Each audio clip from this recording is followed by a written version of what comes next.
جس امام کی شہادت کی شب منا رہے ہیں عزیزوں، مولا سے ایک راوی نے سوال کرنے کا طریقہ کار تو آج کے زمانے کا لگ رہا ہے، کہہ رہا ہے مولا وصیت فرما دیجیے، نصیحت فرما دیجیے، ایک تو جامع ہو اور دوسرا مختصر ہو۔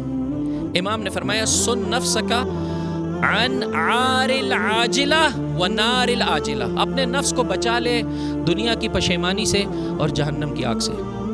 تو میں آپ سے سوال کرتا ہوں، یہ دو الگ الگ چیزیں ہیں؟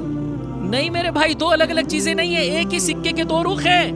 دنیا میں اگر پشیمانی اور ذلت ہے، قیامت میں اس کا اثر آگ کے ذریعے سے ظاہر ہوگا۔ فَمَن يَعْمَلْ مِثْقَالَ ذَرَّةٍ خَيْرًا يَرَهُ وَمَن يَعْمَلْ مِثْقَالَ ذَرَّةٍ شَرًّا، جو عمل خیر کرے گا اسی کو دیکھے گا، جس عمل شر کو کرے گا اسی کو دیکھے گا۔ آپ نے دیکھا ہوگا، آپ جب